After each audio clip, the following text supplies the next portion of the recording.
이번 시간은 도시개발 사업을 시행할 때 이제 개발계획이 수립됐고 도시개발구역이 지정됐습니다. 이제 뭐 하자? 사업에 들어가자. 도시개발구역에서 도시개발 사업을 시행하자. 그럼 첫 번째 누가 사업을 시행하지? 도시개발 사업 시행자부터 정해야 되겠죠. 자, 누구일까?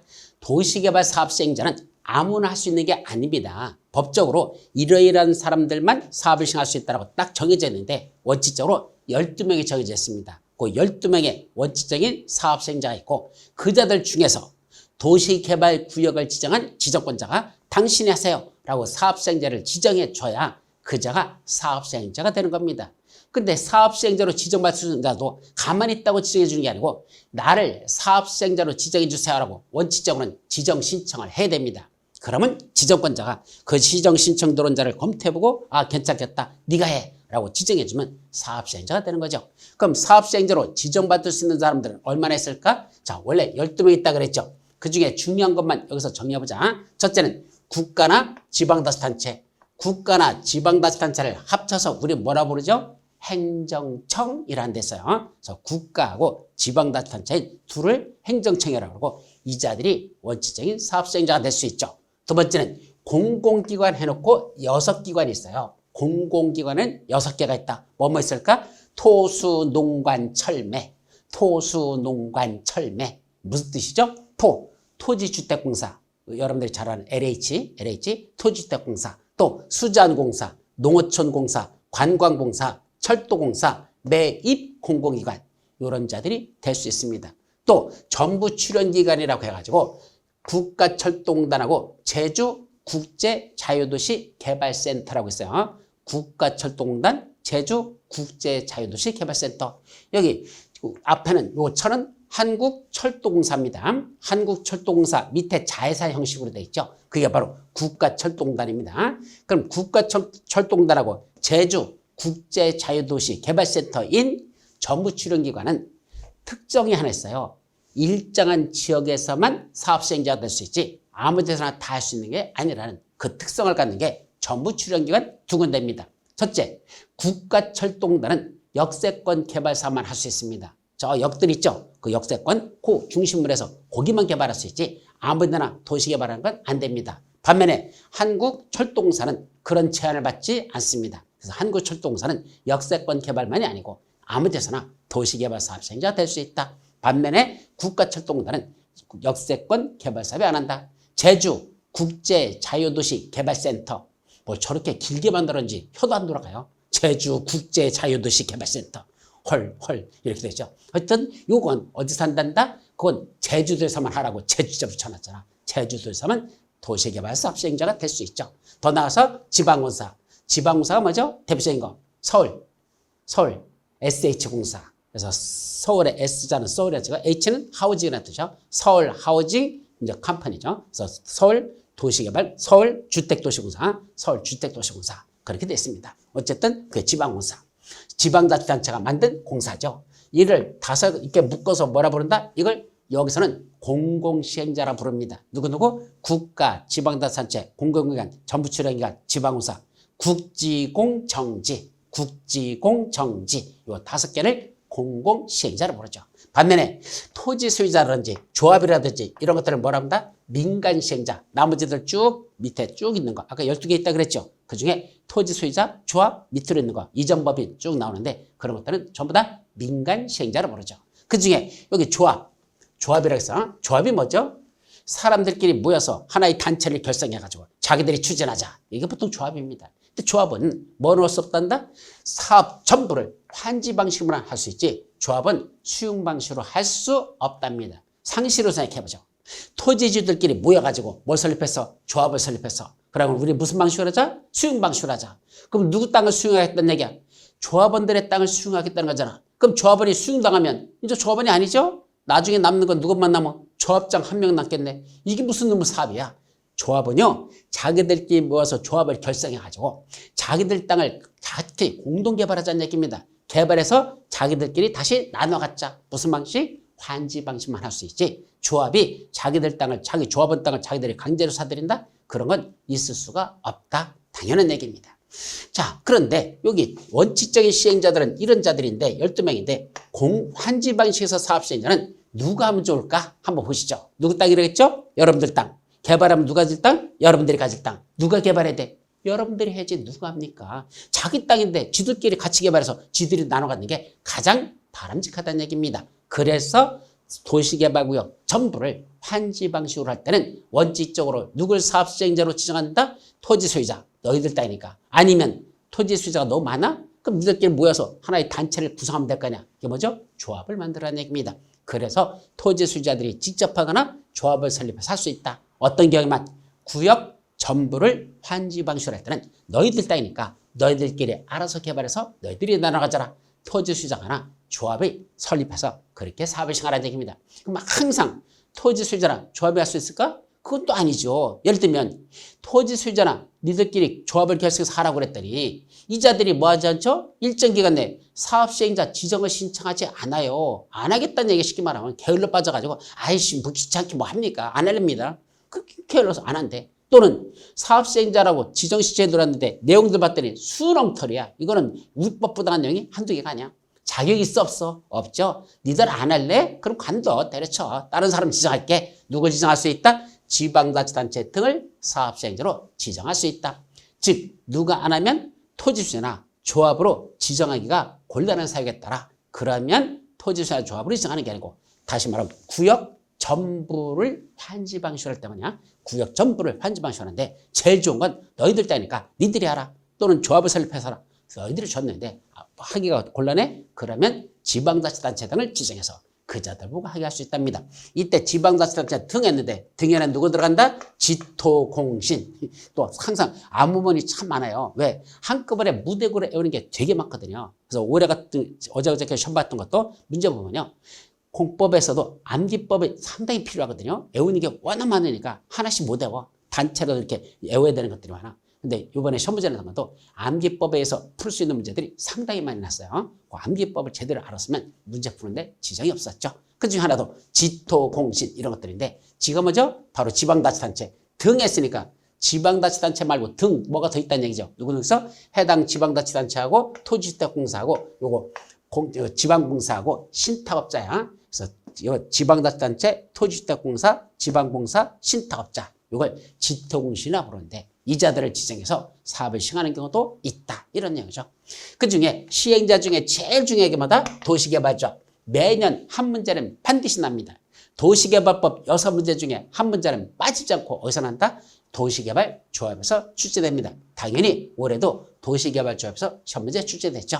자, 먼저 조합을 설립하려면 뭐부터 받는다? 조합 설립 인가라는 걸 먼저 받아야 돼요. 그럼 조합 설립 인가는 누구한테 받으러 간다? 바로 구역을 지정하면서 시행자를 지정하는 지정권자한테 조합 설립 인가를 받으러 갑니다. 그래서 조합 설립 인가는 누구한테 받는다? 지정권자한테 인가 받습니다. 그때 인가 받으러 갈 때 사람들의 동의서를 첨부해야 됩니다. 얼마큼 동의를 받아야 조합 설립 인가 받을 수 있다? 토지 면적 3분의 2 이상의 토지 소유자의 동의와 토지사 총수 2분의 1 이상의 동의를 받아라. 아까 개발계획을 환지 방식으로 시행하는 중에서 개발계획 수립할 때도 면삼총이 동의받았죠. 똑같이 도시개발조합을 설립할 때도 면삼총이라는 동의를 받아야 조합 설립 인가를 받으러 갈 수 있습니다.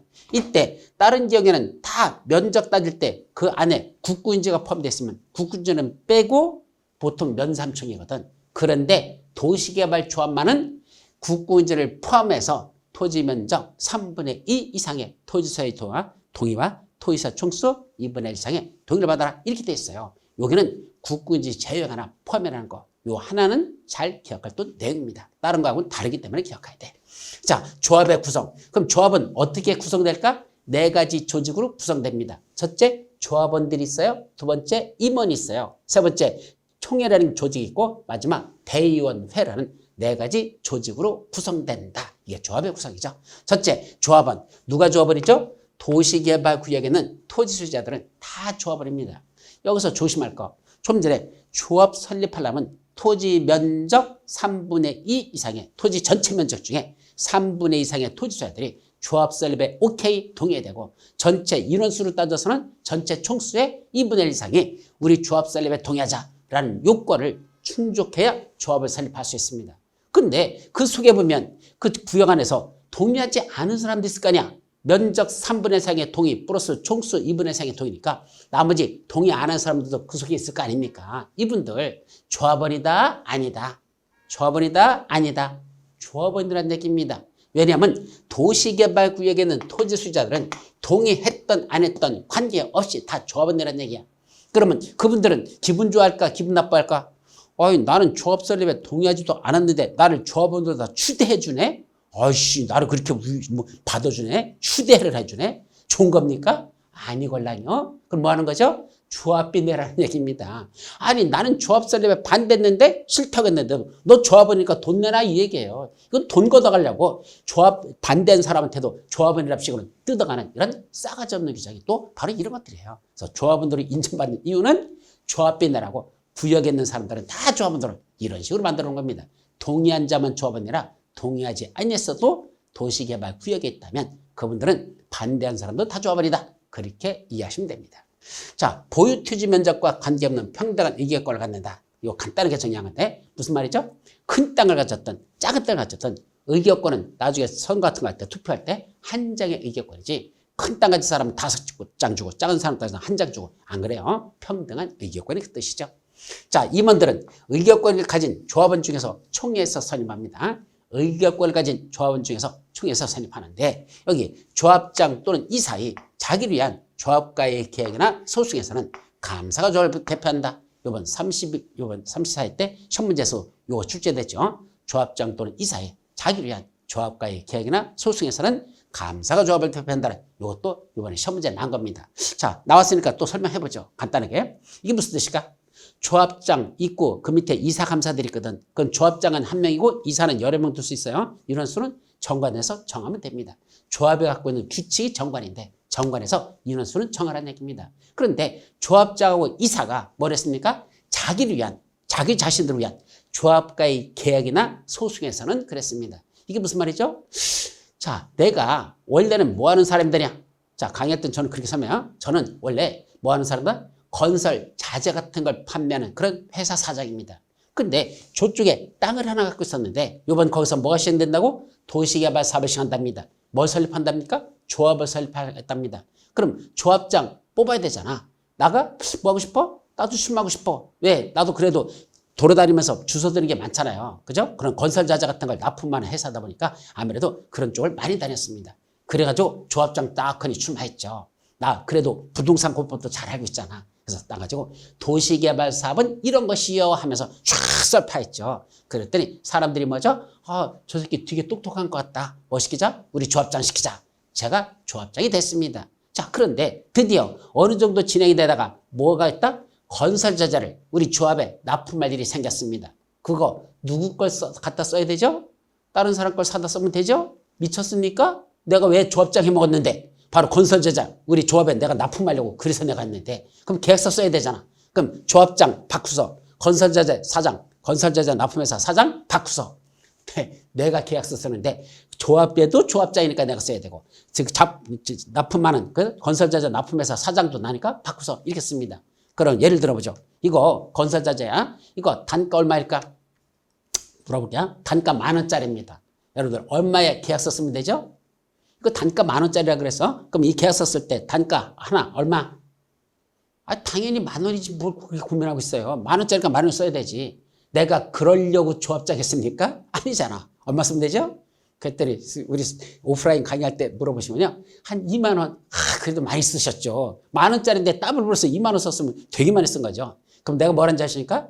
아니 중개업을 하고 부동산을 다루시려고 하신다면서 배포가 그래가지고 되겠습니까? 라고 묻습니다. 그럼 배포는 얼마 정도 해야 돼? 적어도 10,000원짜리라면 최소한 10만 원 정도는 써야 되지 않습니까? 아, 10배는 남겨야지 이렇게 돈 버는 거지. 무슨 2배 장사해가지고 내가 그러려고 조합장 했습니까? 10배 남기려고. 더 남길까요? 100배지요. 그러면 10,000원짜리 100만 원. 어차피 계약서 누가 쓰는 건데? 내가 쓰는 건데. 고지랄 하면 된다 안 된다? 안 된다 이 소리예요. 그러면 안 되는 거죠. 그런데 나는 그렇게 할 가능성이 있다는 얘기입니다. 그래서 조합장이 자기를 위한 조합과의 계약을 소송할 때, 그럴 때 계약을 체결할 때는 내가 거기 조합장 바꾸서란 날에 내 이름을 쓰면 안 돼요. 거기 누구 쓴다? 거기 조합에 감사가 있을 겁니까? 그 감사가 도장을 찍어야 되는 거죠. 그래서 계약서에 저는 무슨 도시개발조합 감사 김을동 해가지고 그 사람 도장 찍고 건설자자 납품회사 사장에는 바꾸서 내 이름을 쓰라는 얘기입니다. 이해되시죠? 따라서 뭐를 하려고 한단다? 여기 조합장이 자기를 위한 조합과의 계약을 체결할 때는 그때는 내가 조합장으로서 내 도장 찍고 이때 그 납품회사 사장도 바꾸서 이렇게 써서는 안 되고 뭐 해야 된다? 그 조합은 감사가 조합을 대표한다. 이 얘기죠. 또 하나 있어요. 조합장 또는 이사회 자기를 위한 조합과의 소송, 계약이나 소송. 이 소송이란 또 뭐죠? 자, 내가 조합장이 돼가지고 일을 합니다. 추진합니다. 그러다가 내가 좀 조합비를 좀 빼먹었어. 뭐라고 그러죠? 횡령. 빼먹었죠. 횡령 저질렀어. 걸렸어. 그래가지고 뭐 됐죠? 우리 비상대책위원회가 구성되고 그 사람들이 나를 뭐해서 깜빵에다 넣겠다고 소송을 제기했습니다. 자, 그거 나는 아직 조합장 자격이 박탈된 건 아니야. 아직은. 자, 그러면 소송을 제기합니다. 그러면 이제 진행되잖아. 그때는 그 조합장을 내쫓기 위한 그 사람의 횡령에 대한 걸 증명하기 위한 소송을 제기하려면 그때는 이제 하려면 우리끼리 이제 분쟁이 붙었잖아요. 만약에 민사재판으로 간단다. 그럼 누가 하는 거야? 원고 피고가 정해질 거 아닙니까? 그럼 원고는 누가 되는 거야? 그 조합의 원들이 되겠죠. 그럼 조합원 대표가 누굽니까? 조합장이죠. 그럼 원고 바꾸서. 피고 누가 되는 거죠? 내가 소송에 당하는 자니까 피고 누구죠? 바꾸서. 그럼 내가 조합장으로서 내가 소송을 제기하면서 횡령한 자도 나니까 내가 소송을 하네.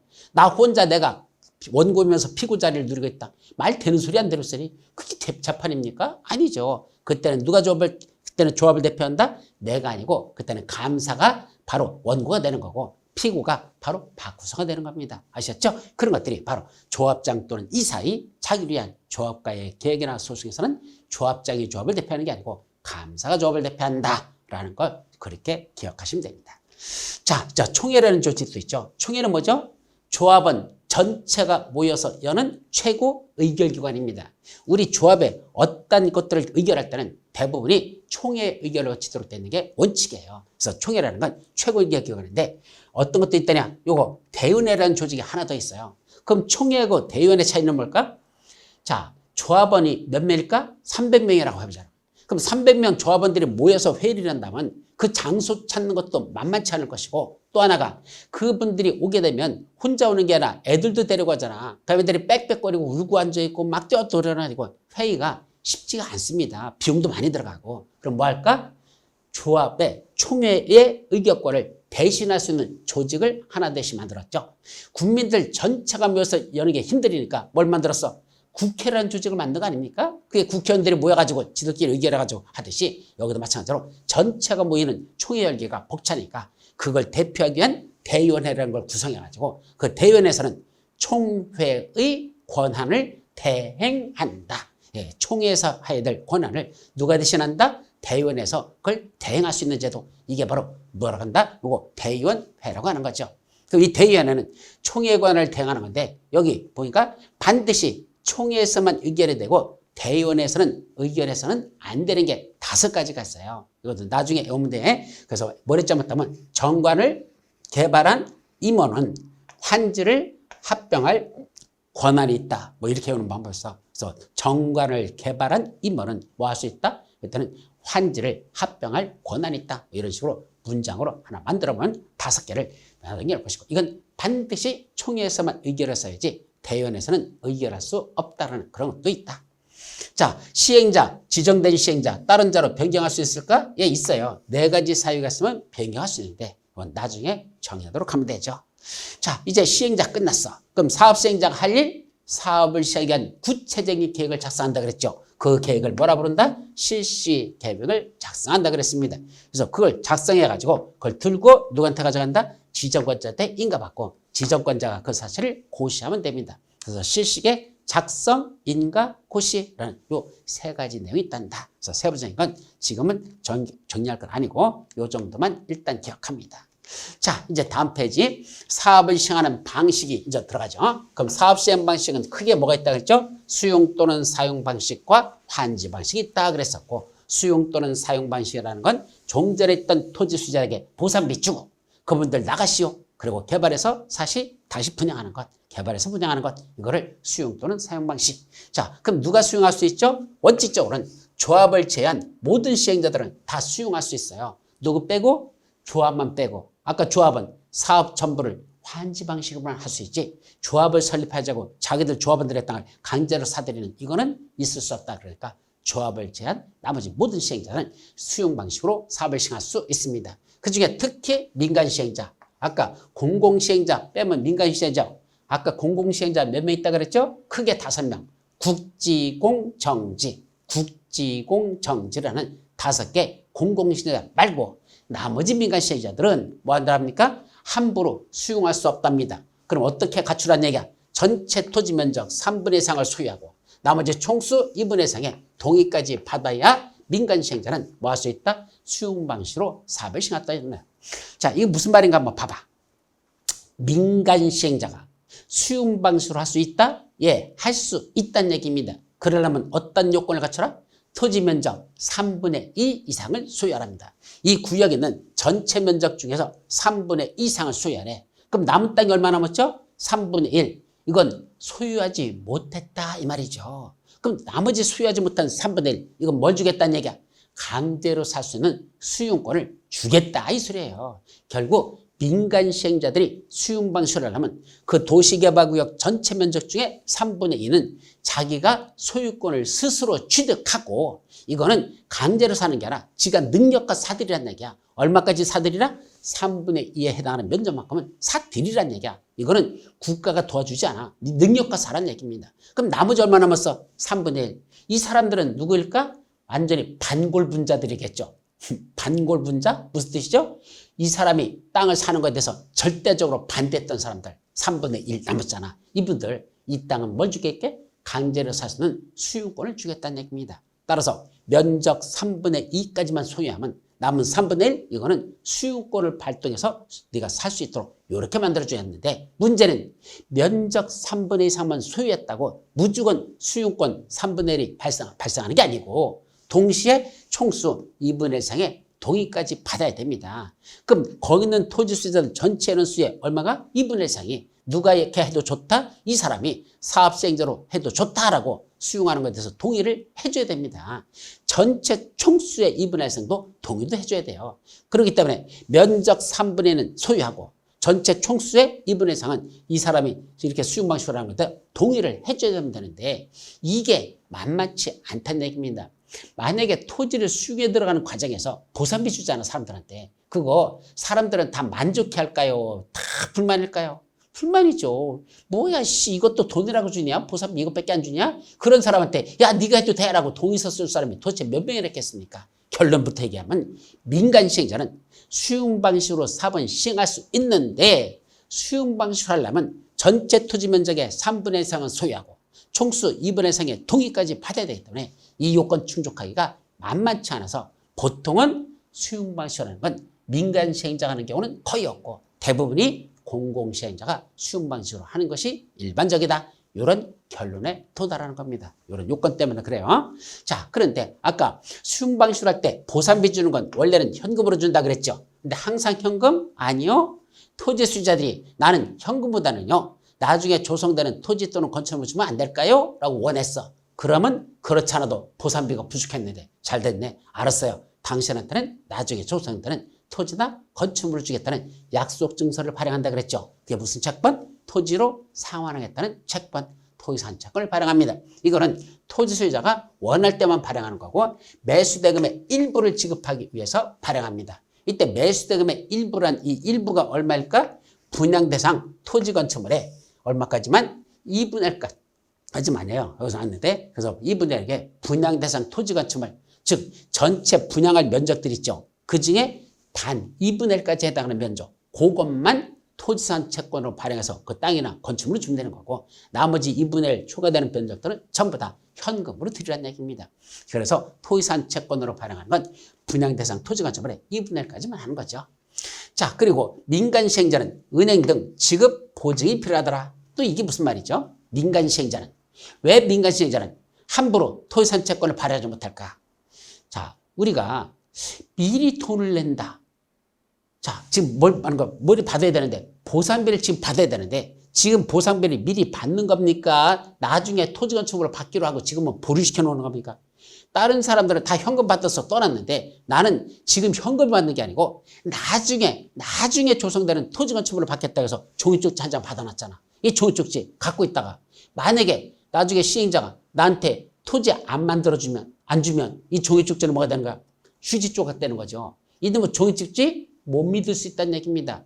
나중에 준다고 해놓고 나중에 토지 안 만들어주면 이거 뭐야? 아무거나 없지. 현금도 못 받았지. 종이축제 갖고 있던 건 휴지조각 됐지. 땅도 못 받았지. 나는 그냥 손해보고 마는 거죠. 따라서 민간 시행자가 발행하는 토지산책권 있죠. 거기에 대해서 보증인을 세우라는 얘기입니다. 여기 보증이라는 건 지급 보증은 보증인을 세우라는 얘기죠. 누구 은행이라든지 금융기관이라든지 일정한 자들의 보증인을 세우래요. 그럼 왜 보증인을 세우는 거죠?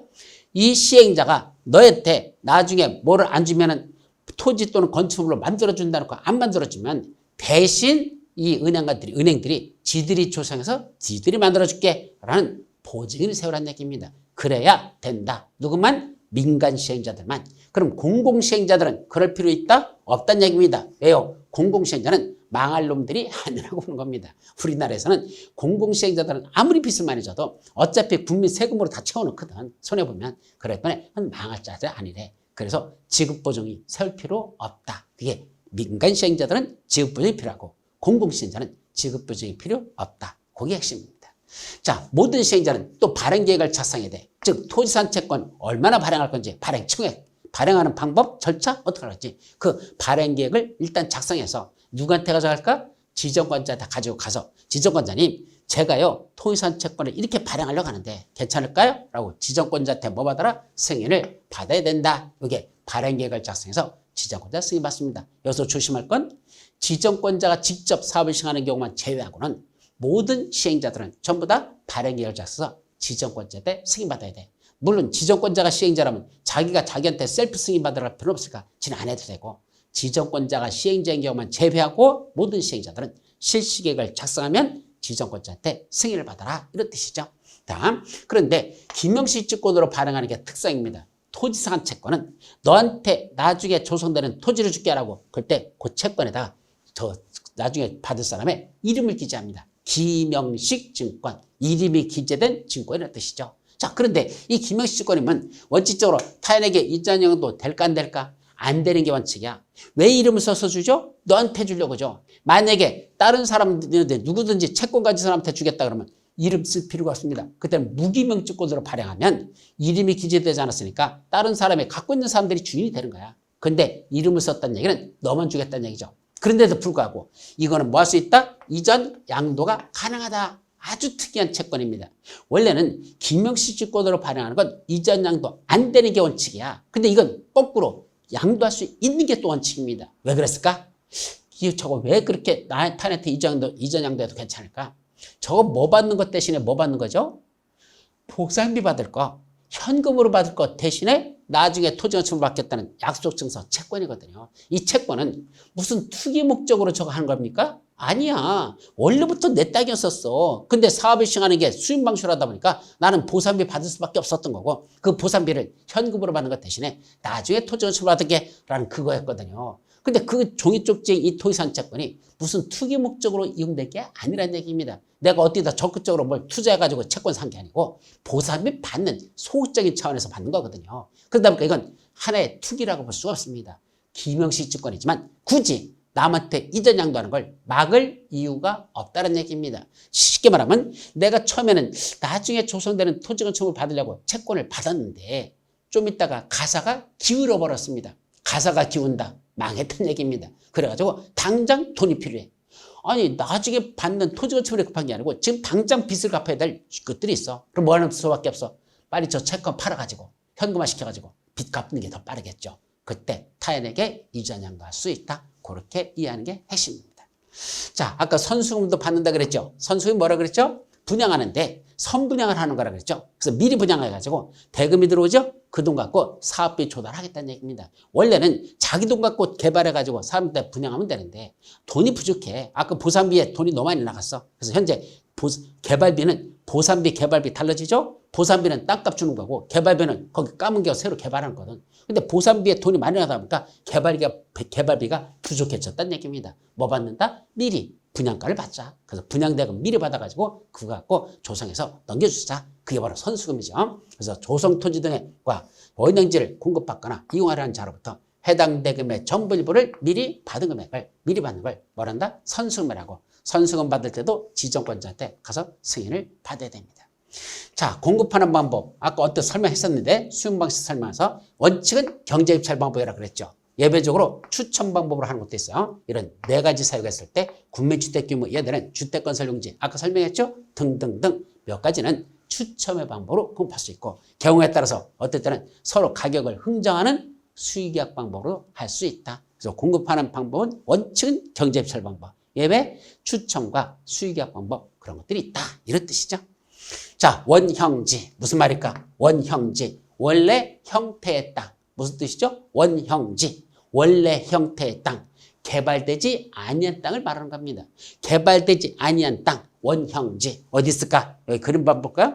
여기 도시개발구역 안에 지금 이게 뭘까? 300년 된 소나무들이 뭉쳐져 있는 이런 땅들이 있더라. 여기 보니까 폭포가 떨어지는 아주 멋진 경치가 끝내주는 이런 땅도 있더라. 도시개발구역 안에 봤더니 이런 300년 된 소나무가 우거져 있어요. 폭포가 떨어지는 아주 멋진 경치가 있더라. 이거 원래 도시개발 사업이란 뭐 하는 거죠? 불도저가 가가지고 다 까뭉개는 겁니다. 그죠? 까뭉개. 자, 그래서 저도 이제 포크레인 같은 거로. 그래서 전번에 포크레인 필기시험에서 합격했고 불쌓기 시험도 붙어놨어요. 포크레인은 95점 맞고 불쌓기는 90점밖에 못 맞았어요. 한 일주일 공부해가지고 그냥 후닥 했더니 뭐 좀 어렵지 않더라고. 짜놨습니다. 이제 뭐 남았어? 실기시험 남았습니다. 왜 딸려가죠?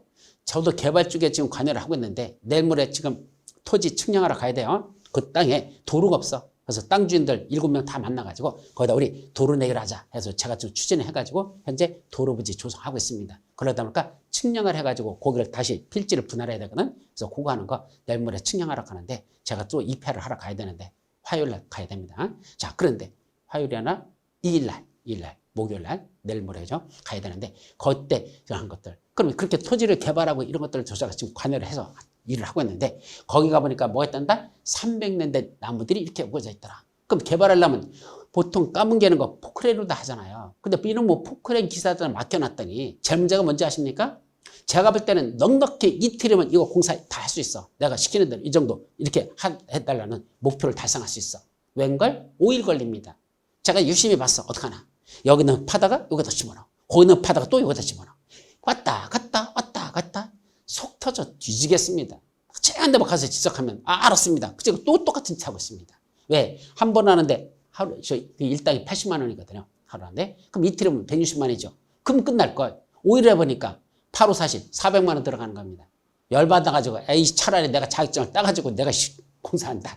열받아가지고 이제는 업자들 시키지 않고 내가 직접 하려고 자격증을 따려고 합니다. 그래서 이제 필기시험 끝났으니까 그럼 필기시험 붙고 나면 2년 동안 실기는 면제되거든요. 그러면 이제 좀 이따가 바로 실기시험 보려고 합니다.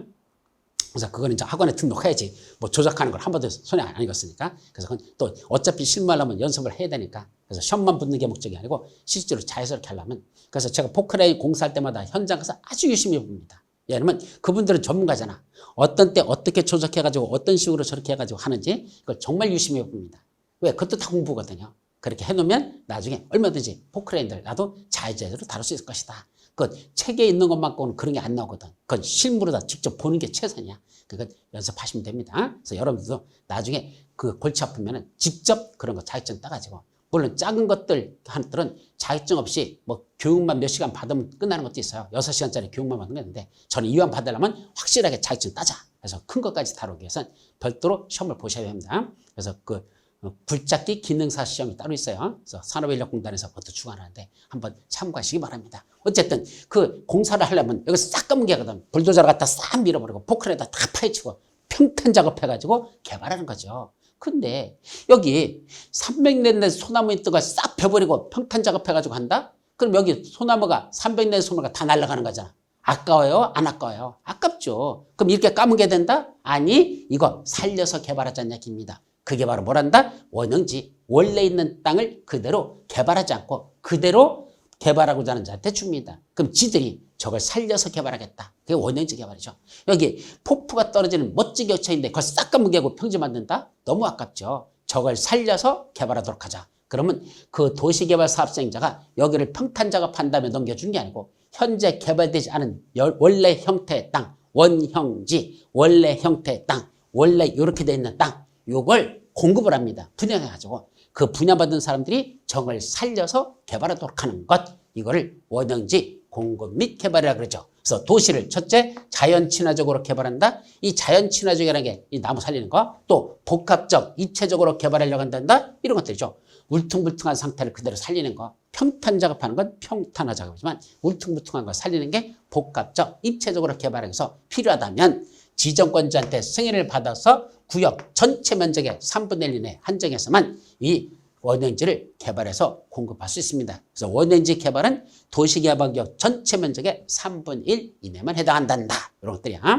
자, 그리고 이 원형지는 누가 개발할 수 있다? 국가나 지방자치단체, 공공기관, 지방공사 등등등. 이번에 시험 문제 났던 게 학교나 공장 등의 부지로 직접 사용하는 자들. 그중에 공장 부지로 직접 사용하는 자들은 원형지를 공급받는 거에 관련된 내용들이 좀 있어요. 그래서 그게 이번에 원형지 개발도 34에서 시험 문제 출제됐던 내용이 되겠습니다. 자, 여기 가격평가란 말이 나오죠. 자, 가격평가는 원칙적으로 뭘 한다? 감정가격으로 한다 그랬었고, 예외적으로 어떤 것들 학교라든지 폐기물 처리 및 재활용시설, 폐기물 처리시설 또는 공공청사, 무료사회복지시설 등등등 이런 것들은 비싸게 받아서는 안 되는 시설들이 있어요. 그런 것들은 감정가격 이하로 공급할 수 있는 경우가 있다 등등 이런 내용들이 수용 방식에 관련된 내용입니다. 자, 이제 마지막 식으로 무슨 방식? 환지 방식으로 들어가 보자. 환지는 종전의 땅 대신에 새로운 땅으로 바꿔주는 게 환지 방식이다 그랬었죠. 그래서 이 환지 방식에 관한 내용들. 요거는 조금 복잡해요, 내용이. 그러니까 환지 방식이라는 게 어떻게 하는 건지 그 내용을 모르면 말귀를 못 알아들어. 그래서 환지 방식에 관한 전반적인 내용, 이걸 간단하게 한번 정리하도록 합니다. 자, 이 그림을 가만히 들어보면 종전의 토지가 여기 1번 필지부터 1번 필지, 2번 필지, 3번, 4번, 5번, 6번, 7번, 8번, 9번, 10번, 11번, 12번, 13번, 14번, 15, 16, 17, 18. 총 몇 필지가 있다? 18필지가 있다고 가정하자. 여기 화장장 있는 거 하나 빼고 18필지가 있다고 가정하자. 그럼 이 18개 필지를 갖다 새로 싹 까먹고 개발해가지고 종전의 소유자들에게 너는 이 땅 가져라, 너는 이 땅 가져라, 너는 이거 가져라. 이게 무슨 방식이야? 환지 방식이거든. 그럼 이렇게 진행될 때 어떤 과정이 벌어지는지 이걸 정확하게 이해를 한다면 환지 방식 금방 말귀를 알아들 수 있습니다. 그러니까 이 말귀를 못 알아들으니까 저게 어떻게 하는 건지 그 내용 자체를 모르는 겁니다. 한번 간단히 볼까요? 이 방식을 살펴보기 전에 전제 조건이 있어. 여기서 이 전제 조건은 바로 이겁니다. 종전의 토지를 환지로 줄 때 50% 축소하여 공급하는 걸 기준으로 한 사례라고 됐습니다. 다시 말하면 종전의 땅을 가진 사람에게 원칙적으로 얼마큼씩 줄여서 준다? 반씩 줄여서 주는 걸 전제하자는 얘기야. 왜? 나머지 반은 아까 도로 부지로 들어가요. 공원 부지로 들어가요. 도시개발사업 필요한 채비지 그런 땅으로 들어가요. 여러 가지로 뺏긴다 그랬죠? 그러고 남는 땅만 가지고 여러분들에게 주는 게 그게 환지라 그랬으니까 환지는 종자보다 면적이 줄어드는데 그 비율이 얼마나 줄어든다? 50% 줄어든다는 걸 전제를 하자. 그러면 종전에 100제부터 가지고 있던 사람은 얼마 주는 게 딱 맞는 거야? 50제부터 그게 딱 맞는 거야. 200 가진 사람은 100 주는 게 딱 맞는 거고 500 가진 사람은 250 주는 게 맞는 거고 그런 비율로 50%씩 줄여서 주는 게 정상적이라고 전제를 하자 이 말입니다. 자, 그렇다면 봐봐. 종전의 토지 1번 필지 100제부터였었습니다. 50% 축소해서 주면 얼마 주는 게 맞아? 5죠. 50만 주는 게 딱 맞잖아. 그죠? 100 가진 사람한테는 50 주는 게 딱 조건에 맞게 주는 겁니다. 반으로 줄여주기로 했으니까. 그런데 지금 얼마짜리죠? 이 필지는 60짜리네. 왜요? 50이 안 된 이유가 뭐죠? 지금 이런 식으로 개발하면서 바둑판으로 뚝 자르다 보니까 이렇게 딱 맞게끔 이거는 50, 이건 55, 이건 60 이렇게 자르는 게 아니라 그냥 규격화시키다 보니까 전부 다 60이야. 60, 60, 60, 60 이렇게 되는 거야. 여기는 다 60, 60, 60, 60 이렇게 자른 거야. 학교는 조금 더 크게 만들었고. 그러다 보니까 바둑판으로 자르다 보니까 어디는 60이고 어디는 55 이렇게 줄 수가 없으니까 똑같이 그냥 60으로 다 잘랐습니다. 결국 이 100 가진 사람한테는 원래는 50만 주는 게 맞는데 50짜리가 없어. 얼마짜리 밖에 없어? 60짜리 밖에 안 돼. 그럼 60으로 줄 수밖에 없죠. 잘 봐요. 50으로 주는 게 딱 맞는 거라 그랬는데 10을 더 늘려줬어. 그럼 10으로 더 늘려줬으니까 무슨 환지야? 증환지가 되는 겁니다. 늘려줬다, 증환지. 늘려서 환지로 줬다, 증환지라는 얘기입니다. 그랬더니 이해를 못해. 아니 100에서 60으로 줄였으니까 줄어드는 감환지 아닙니까? 이렇게 말해요. 100에서 60 줬잖아. 감환지 아니에요? 아니라니까. 그럼 뭐야? 증환지라니까. 왜요? 100짜리 반으로 줄여주는 게 정상이라 그랬을까? 원래는 50으로 주는 게 더 주는 것도 아니고 적게 주는 것도 아니고 적당하게 주는 게 50이었었어. 근데 50짜리 줄 거에다가 50짜리가 없으니까 할 수 없이 60짜리 줬으니까 10을 늘려줬다? 그래서 증환지입니다. 반면에 2번, 원래 200 가진 사람이야. 그럼 이 사람 얼마 주는 게 딱 맞아? 100만 주는 게 맞죠. 반으로 줄였으니까 100이 딱 맞는 적응환지야. 100이 적응환지야. 그런데 지금 60밖에 안 되네. 그럼 원래 100을 줘야 될 사람한테 얼마밖에 안 줬어? 60밖에 못 줬죠. 40을 못 줬다는 얘기입니다. 그래서 줄여준 거죠. 100 줄 걸 60밖에 안 줬으니까 40을 줄였다? 감환지다. 이렇게 말하는 겁니다. 그래서 100 줄 사람한테 원래 50 줄 걸 60으로 해서 10을 더 늘려주면 증환지. 200 가진 사람한테 반으로 줄여서 100만 주면 맞는데 100짜리가 없으니까 더 줄여서 60을 줬으니까 그건 감환지랍니다. 그럼 이런 사람들은 어떻게 되죠? 첫째, 1번 필지 수의자. 100짜리 원래 50 줘야 되는데 10을 더 가서 60에 뒀으니까 증환지 된 사람은 청산계라는 걸 징수해야 됩니다. 너 더 받아가면 맞고 돈 내놔. 청산금 징수 대상이라 그러죠. 반면에 2번, 200 가진 사람은 원래 100 줘야 되는데 더 줄여서 60밖에 안 줬잖아. 그럼 나머지 40은 돈으로 다 채워줘야 됩니다. 당신은 원래 100 가질 사람인데 60밖에 제가 못 드렸으니까 40에 해당하는 이 돈은 가져가세요. 청산금 교부 대상이 된다. 그래서 증환지는 청산금 지수 대상, 그 감환지는 청산금 교부 대상이 된다. 이런 뜻이죠. 자, 세 번째, 요거 7번 필지 수의자는 7번 주기로 했어. 근데 8번 수의자는 8번 주려고 했더니 원래는 무슨 자리? 제자리라는 게 무슨 말이죠? 원래 자기가 있던 자리를 환지로 주는 걸 원칙으로 하자. 네가 고기 땅 갖고 있었잖아. 그 환지도 그 땅 주자는 얘기야. 그런데 7번은 지가 있던 자리 줬는데 문제는 8번 수의자가 여기니까 여기잖아. 모퉁이잖아. 여기 모퉁이니까 그죠? 여기 줘야 되잖아. 뭐를 쓴답니까? 보리지로 지정한대. 보리지는 도시개발사에 필요한 경비에 준다거나 또는 일정한 규약대에서 정한 목적으로 해서 환지로 정하지 않고 남겨둔 땅. 다른 목적으로 쓰려고 환지로 여러분한테 주는 게 아니라 다른 목적으로 쓰려고 남겨둔 땅. 그게 보리지거든요. 남겨뒀다? 보류라. 보류해놨다? 보리지죠. 이건 여러분들에게 주는 땅이 아니야. 보리지는. 그러다 보니까 8번 수의자한테 여기를 줘야 되는데 줄 수가 없잖아. 그럼 8번은 어떤 거 준다? 길 건너편에 보니까 아까 200점부터 가진 사람 60밖에 안 줬잖아. 그럼 나머지 여러 개 있잖아. 그 중에 요거 8번 자리에 있는 요거 주자. 그래서 8번에 있는 사람한테는 길 건너면 요걸 환지를 주자. 이걸 뭐라고 부른다?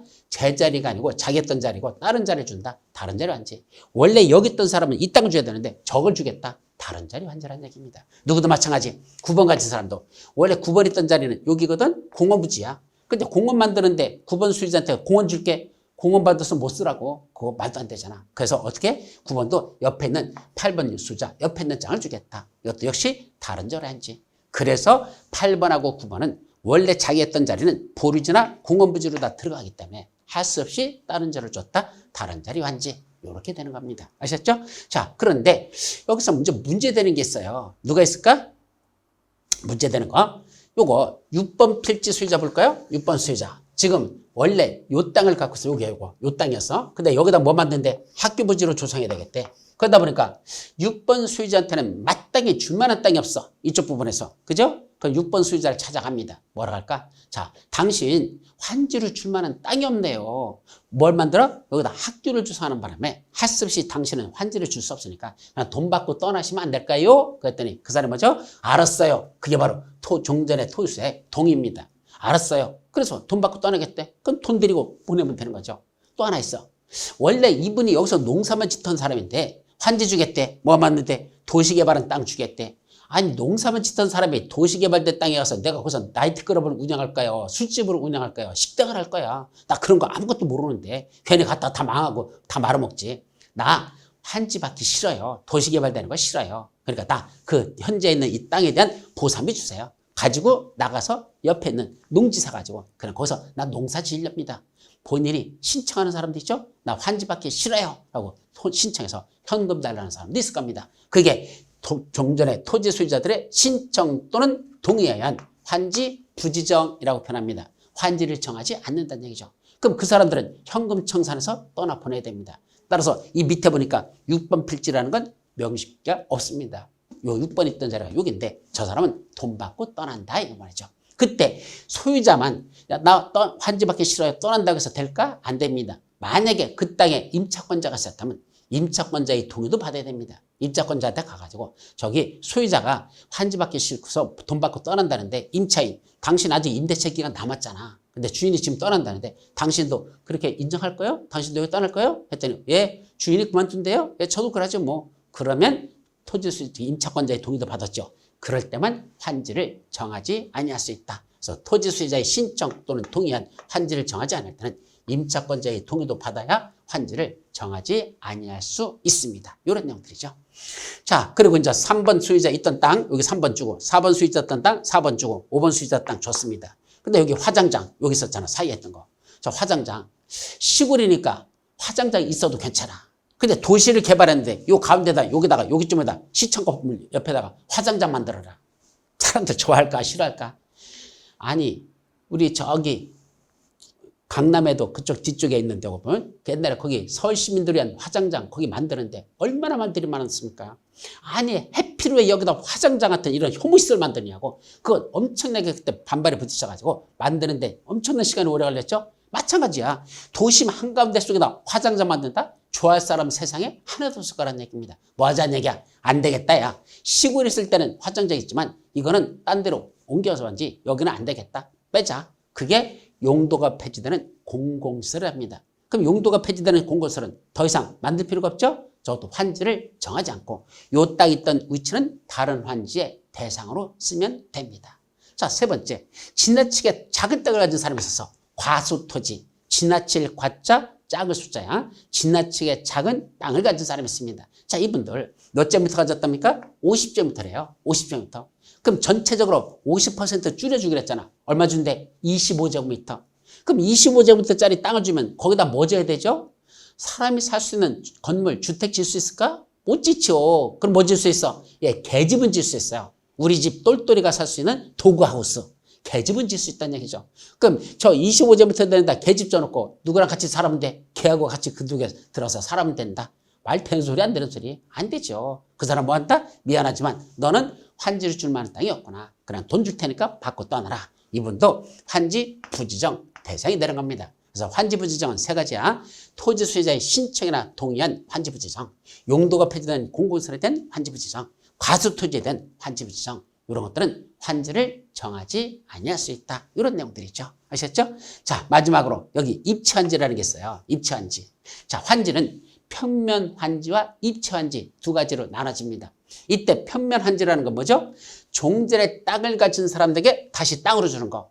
종전의 땅 대신에 땅으로 주는 거. 이걸 평면 환지로 합니다. 입체 환지. 종전의 토지 또는 건축물을 가진 사람들. 여기 종전의 토지나 건축물을 가졌던 이분들에게 뭐를 준단다? 여기다 아파트 같은 거로 주는 거 또는 구분 상가로 주는 거. 건축물의 일부와 토지의 공유 지분으로 주는 걸 구분 수요권을 준다 표현하고 그렇게 구분 수요권을 주는 거.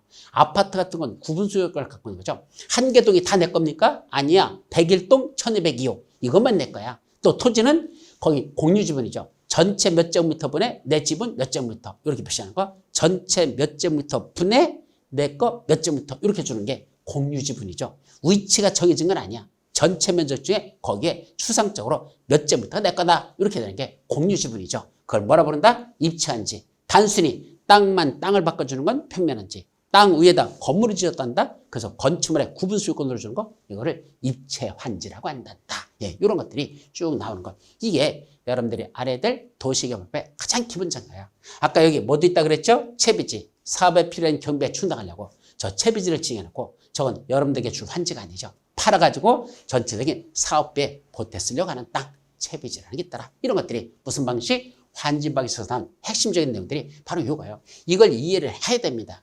자, 여기서 그럼 환지 방식으로 하려면 뭐부터 수립한다? 환지계획부터 작성을 해야 돼요. 다시 말하면 이게 환지계획이에요.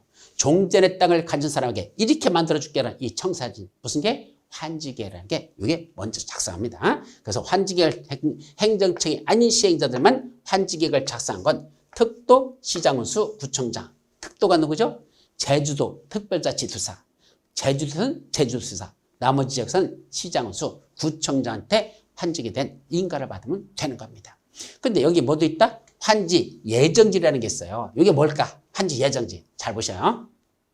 조금 전에 제자리 환지하는 사람들은 별로 문제가 되지 않아. 원래 지가 있던 자리잖아. 나중에 조성되면 그 땅 너한테 줄게. 기다리면 돼. 근데 문제는 이 사람들 8번하고 9번. 8번, 9번. 8번은 원래 어디 주기로 했죠? 여기를 줘야 되는데 제자리면. 근데 보리지로 남겨두기로 했으니까 못 주고 길 건너면 줬어. 자, 내가 여기 땅을 갖고 있었어. 종전에. 근데 여기 땅은 뭐로 쓴대? 보리지로 들어간대. 그래서 여기는 나한테 못 준대. 어디 준대? 길 건너편 저기 땅 일부 있으니까 저거 줄게. 다른 자리를 환지로 정했죠? 요거 다른 자리 환지로 정해졌죠? 8번, 9번도 마찬가지로 다른 자리 정해졌잖아. 그럼 문제가 되는 게 뭐죠? 이 사람들 개발되는 동안 자기 땅만 바라봅니까? 장차 가질 땅만 바라보겠습니까?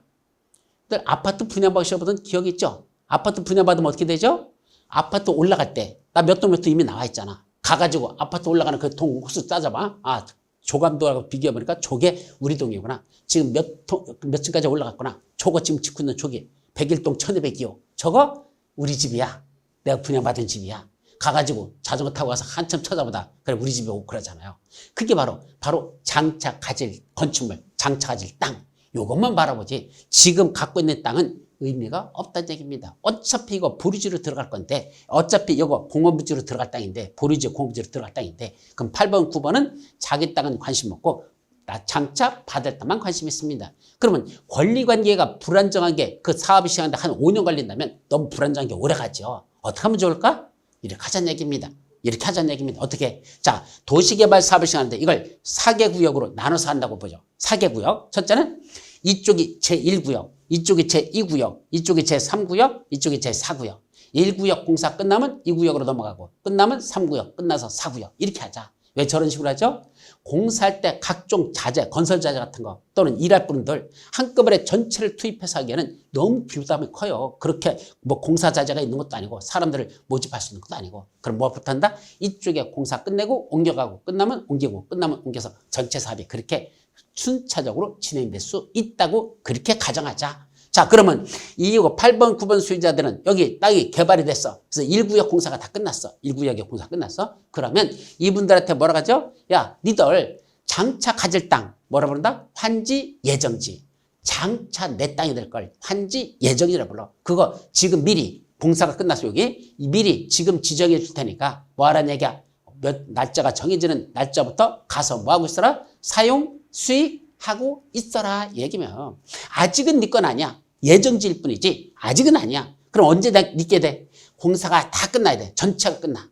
공사가 다 끝나고 환지 처분이 공고된 날에 다음 날 되면 그때 가서는 네 땅으로 확정이 되지만 아직은 전체 끝난 게 아니라 1구역만 끝났으니까 일찌감치 가서 그 땅을 사용 수익하고 있다가 나중에 개발이 다 끝나면 그때 가서 환지 처분이 공고된 날에 다음 날부터 네 땅으로 가져라 라고 이렇게 하겠다는 얘기입니다. 그때 일부 공사 끝났을 때만 예정지 가서 사용 수익해서 해주는 걸 환지 예정지의 지정이라고 한단다. 그거 관련된 내용들도 있어요. 이런 것들.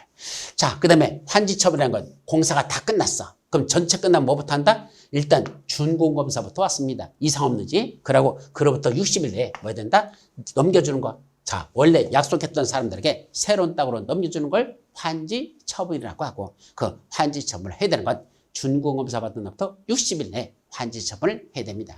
그리고 종전했던 땅 주인이 이거 자기 거 되는 거 언제 할까? 요 땅 가진 사람 싹금은 개고 이게 지금부터 새로 개발된 이 땅이 종전 수의자 1번 수의자 이거 네 땅이야. 2번 수의자 이거 네 땅이야 라고 주는 거 언제일까? 그렇게 소유권이 확정되는 날이 권리가 이전하는 날이고 그날은 환지 처분이 공고된 날의 다음 날입니다. 오늘 환지 처분 공고했거든. 다음 날은 내일 새벽 0시가 되는 거죠. 그래서 오늘 환지 처분 공고하면 그 다음 날인 내일 0시부터 종전의 땅이 새로운 땅으로 받는 그 땅이 자기 땅이 되더라. 종전의 땅에 있던 권리가 새로운 땅으로 옮겨온 겁니다. 자, 환지 등기라는 건 뭐 하는 거죠? 자, 내 땅은 이미 됐어. 언제? 환지 처분이 공고된 다음 날 내 땅은 됐는데 등기부상으로는 아직도 옛날 등기부 이거로 돼 있어요. 이렇게 등기부 정리가 안 돼 있고 옛날 거로 등기부가 있죠. 새로 이렇게 바꿔야 되죠. 언제까지? 10살 이내에 환지 처분 공고 10살 내에 따로 시행자가 등기를 촉탁하거나 신청해야 됩니다. 소유권은 미리 이전했는데 이미 옮겨서 환지 처분이 공고된 다음 날 아직 등기부는 옛날 등기부로 됐으니까 등기부정리는 그로부터 14년 이내에 하여야 한다 이 소리죠. 그 다음에 청산금이라는 건 종전의 토지가치와 새로 받는 토지가치의 가액과의 차이. 아까 요거는 조금 더 너는 돈 내라 청산금 징수. 이거는 너는 조금 더 돈 줄게 청산금 교부. 그래서 청산금 징수에서 청산금 교부하는 것. 이런 걸 청산금이라 부릅니다. 이번에 시험 문제 여기서 출제됐죠. 마지막 도시개발 채권. 이거는요 그냥 간단하게 정리할게. 도시개발 사업에 이렇게 소요되는 막대한 자금 조달하기 위해서 미리 채권을 발행하자. 그때 발행하는 채권을 도시개발 채권을 한다. 지금은 그 정도만 기억하도록 하여 올해는 시험 문제 출제되지는 않았습니다. 자, 여기까지가 무슨 방식과 관련된 것들? 바로 산지 방식과 관련된 내용들이 이제 다 끝났고 도시개발법은 이런 정도만 이루어져 있고 여기다 이제 살을 붙이면서 다음에 진행되도록 될 겁니다. 자, 여러분 수고하셨고 다음 시간에 뭐 들어간다? 여러분들 가장 힘들어하는 도시 및 주거환경정비법 그러면서도 실무에서는 가장 중요한 거 재개발, 재건축 이런 내용들 다음 시간에 살펴보도록 합니다. 여러분 수고하셨습니다.